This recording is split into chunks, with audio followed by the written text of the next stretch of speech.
This video is sponsored by WeGuard. Tripathi, Harshvardhan जी, मुझे समझ में नहीं आ रहा, दो सवाल हैं। एक तो वोट वाला, आप उससे शुरू करना चाहेंगे? कांग्रेस कह रही है हमें ज्यादा वोट मिला है, इसका मतलब लोकसभा चुनाव की लड़ाई खत्म मत मानो। या फिर वो दक्षिण उत्तर वाला, कहां से शुरू करना चाहते हैं, बोलिए।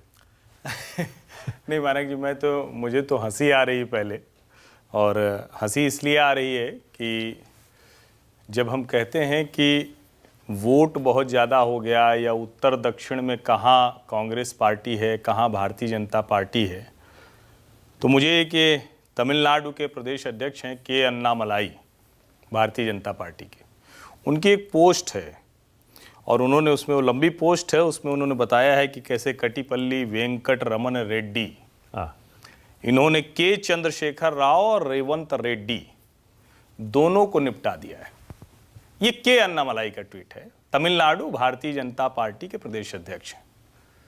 के अन्नामलाई ने कहा कि हम आएंगे तो पेरियार को हटाएंगे, सनातन की स्थापना करेंगे।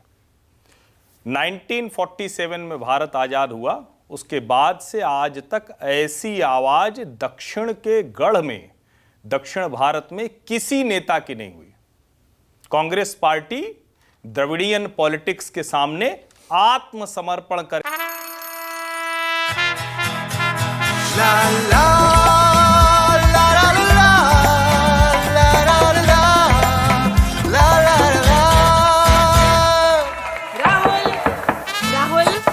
तन के साथ मन को जगाओ वीगार्ड वाटर हीटर्स के संग। वीगार्ड के सिमटती चली आई। ये मैं इतिहास की बात कर रहा हूं। भारतीय जनता पार्टी तो वहां कभी घुस ही नहीं पाई। केरल में तो संघ के स्वयंसेवकों, कार्यकर्ताओं की आए दिन हत्या की खबरें आम रही। लेकिन अगर तमिलनाडु का अध्यक्ष ये कहने का साहस कर पा रहा है, अगर तेलंगाना में जिस जीत पर कांग्रेस इतनी खुश है, उसके सबसे बड़े नेता को और के चंद्रशेखर राव को भाजपा का एक नेता हरा रहा है, अगर 6.88% से 13% वोट परसेंटेज लेकर भारतीय जनता पार्टी वहां अपनी विधायकों की संख्या करीब 4 गुना कर ले रही है, और तीसरे नंबर पर आ गई है, तो बताइए मुझे कहां से अब तीसरे नंबर की पार्टी हो गई बीजेपी तेलंगाना में। हो गई। तो बताइए मुझे कहां से एआईएमआईएम से ऊपर आ गई है। मेरा यह मानना है कि ठीक है, पार्टियों के प्रवक्ताओं की मजबूरी होती है, उनका संकट होता है। अगर इतनी बड़ी हार हो जाए तो कोई तरीका वो निकालेंगे, और इसमें कोई दिक्कत भी नहीं। ये तो कोई भी पार्टी हो, हारने जीतने पर ये होता है। लेकिन आज की स्थिति क्या है? आज की स्थिति यह है, और थोड़ा सा अपनी पर्सनल ब्रांडिंग भी मैं कर लेता हूं मानक जी आपके शो पर। क्योंकि आशुतोष जी ने कहा तो मुझे भी लगा कि मैं अपनी पर्सनल ब्रांडिंग कर लूं। मैंने सितंबर महीने में कहा था गुजरात 2022 बराबर मध्य प्रदेश 2023 होने वाला है। आपने मेरे शो पर कहा था, और आपके शो पर मैंने मध्य प्रदेश राजस्थान दोनों के लिए कहा था कि भारतीय जनता पार्टी प्रचंड बहुमत से जीतने वाली है। छत्तीसगढ़ को लेकर मैंने कहा था कि भारतीय जनता पार्टी वहां बहुत पीछे है। क्यों इतना देर में चुनाव किया, मुझे समझ में नहीं आता, जब बघेल और साहू समाज साफ साफ कांग्रेस और भाजपा के बीच में है, लेकिन इतना देर में चुनाव शुरू किया। और मेरा यह मानना था कि वो पता नहीं चुनाव पहुंच पाएंगे या नहीं पहुंच पाएंगे। मेरे अनुमानों को वहां गलत साबित करते हुए भारतीय जनता पार्टी ने प्रचंड बहुमत की सरकार बना ली। लेकिन भैया, कौन लोग थे जो कांटे की लड़ाई हर जगह कर रहे थे? क्या वही सब कांग्रेस को बताते रहते हैं क्या? कौन लोग थे जो दिन रात चैनलों पर, यूट्यूब पर बता रहे थे कि अरे कांग्रेस का यहां बड़ा अच्छा मुकाबला है, अरे भाई कांग्रेस तो जीतने वाली है?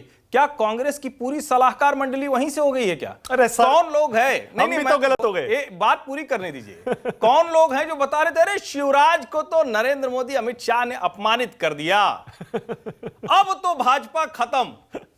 कौन लोग हैं जो बता रहे थे कि भारतीय जनता पार्टी के हर कोने में, हर तरफ नेता लड़ रहे हैं? और जब मैं उनको बताना शुरू करता था कि विंध्य महाकौशल, मालवा, निमाड़, ग्वालियर, चंबल, भोपाल, कोई क्षेत्र नहीं जहां भारतीय जनता पार्टी ने अपनी ताकत ऐसी कर ली हो जहां वो शानदार सफलता अर्जित करने वाली थी। जब मैं कहता था कि आदिवासी क्षेत्रों में जहां भारतीय जनता पार्टी कभी नहीं जीत पाई, 2002 में भी नहीं जीत पाई, उन 12 सीटों पर भी 2022 के चुनाव में जीत हासिल कर ली। और देश भर में आदिवासी सीटों पर आपको चुनौती दिखेगी कि कोई नजर नहीं आएगा। आज देश के उस वंचित और पिछड़े वर्ग को लग रहा है कि हमारा एक नेता बैठ गया है। ऐसा भरोसा कम पैदा होता है। इंदिरा जी के लिए पैदा हुआ था, ऐसा भरोसा बड़ा कम पैदा होता है।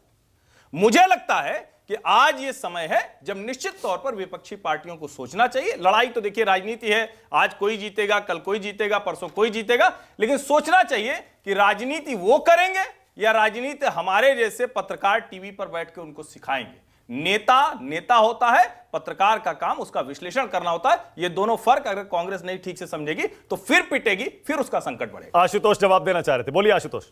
नहीं, मैं जवाब देना चाह रहा हूं। मैं ये कह रहा हूं कि हर्षवर्धन जी भी 50% सही थे, मैं भी 50% सही था और आप भी 50% सही थे। हर्षवर्धन जी ने तेलंगाना का जिक्र नहीं किया जहां वो कह रहे थे कि बीआरएस जीत रही है। उन्होंने तो ये भी कहा था कि छत्तीसगढ़ के अंदर भारतीय जनता पार्टी लड़ाई छोड़ चुकी है। मैंने ये कहा था कि मध्य प्रदेश में कांग्रेस पार्टी आगे है, राजस्थान में बीजेपी आगे है, छत्तीसगढ़ में कांग्रेस आगे है और तेलंगाना में कांग्रेस आगे है। तो कौन सही है कौन गलत है? जी, मैं तो कहूंगा कि मानक ने जो हमारा एग्जिट पोल किया था फिर से चला दे, जनता को समझ में आ जाएगा कौन 50% सही है और कौन 80% और 100% सही है। मैं तो कहूंगा उसको फिर से चला देते हैं, शब्दशः चला दीजिए, अच्छी तरीके से निकाल लीजिए एक बार, चला दीजिए। के अंदर बीआरएस आगे आपने ये कहा था और मैंने दोनों जगह ये कहा था और मेरे शब्द जो थे अगर वो पूरा सुना दे, मैं तो कहूंगा वीडियो सुना दें।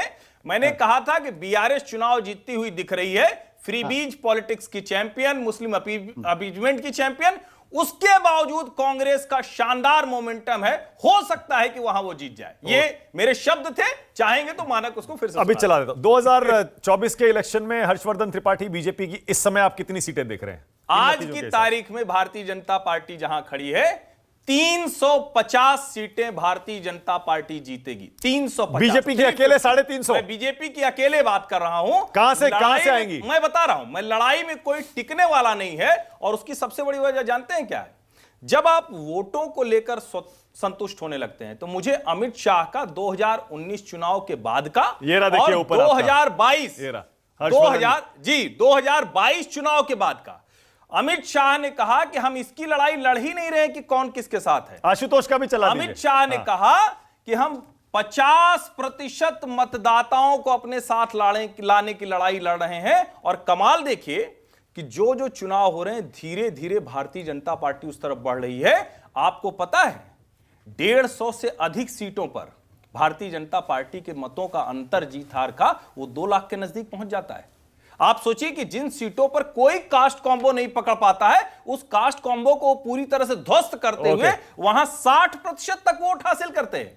मैं इसीलिए कह रहा हूं कि ठीक है चुनाव नहीं खत्म हुआ, अभी बहुत कुछ है जो बदल सकता है, लेकिन सवाल यही है कि क्या कांग्रेस पार्टी उसको समझने को तैयार है। और मैं फिर से कह रहा हूं, पिछली बार भी बोल कर गया था, आपके शो पर बोला था, वो भी चलवा दीजिए कि ये जीत राहुल गांधी को श्रेय है। देश का मुस्लिम मतदाता राहुल गांधी को अपने नेता के तौर पर देख रहा है जो रोज नरेंद्र मोदी से लड़ा है और कोई नेता नहीं लड़ रहा है। आशुतोष कुछ कहना चाहते हैं जल्दी से, फिर बाकी मेहमानों के पास जा रहा हूं, एक राउंड बाकी है। ये आपसी लड़ाई का कोई मतलब है नहीं, ये तो असेसमेंट अपना है। हर्षवर्धन जी का अपना असेसमेंट था, मेरा अपना असेसमेंट है और मैंने जो कहा था वो बिल्कुल स्पष्ट है और जो आपने ऊपर दिखाया वो भी बिल्कुल स्पष्ट है। ये तो असेसमेंट है सबका। नहीं बिल्कुल सही है और मैं आशुतोष मैं इस पर आपके साथ हूं। नहीं हम लोगों के निजी ये कोई मसला ही नहीं है। ये मैं भी कह रहा हूं कि ये कोई निजी थोड़ी ना। और मैं आपको इतना ही बता सकता हूं कि बल्कि हमारे न्यूज रूम में भी, हमारे दोस्तों में भी, यारों दोस्तों में भी सबकी अपनी अपनी भविष्यवाणी थी। सबने की जो गलत हुआ हमने उसका गला पकड़ा, देखो तुम गलत थे हम सही हुए, हम भी कुछ गलत थे उन्होंने भी हमारा गला पकड़ा, यार तुम तो ये कुछ और कह रहे थे। खैर इस बार मैं तो ये कहता हूं कि वो लोग जो 40 हजार का सैंपल साइज लेके चल रहे थे, हाँ वो भी गलत हुए हैं। उन्होंने मध्य प्रदेश के अंदर कांग्रेस पार्टी को जिताया और 125 सीटें दे रहे थे। सही कह रहे हैं आप, इस बार कुछ तो था। और वही लोग जो कह रहे हैं कि मध्य प्रदेश के अंदर हमने एग्जैक्टली 160 का वही जो एग्जिट पोल थे वो छत्तीसगढ़ के अंदर कांग्रेस को जिता रहे थे, राजस्थान के अंदर कांग्रेस को जिता रहे थे।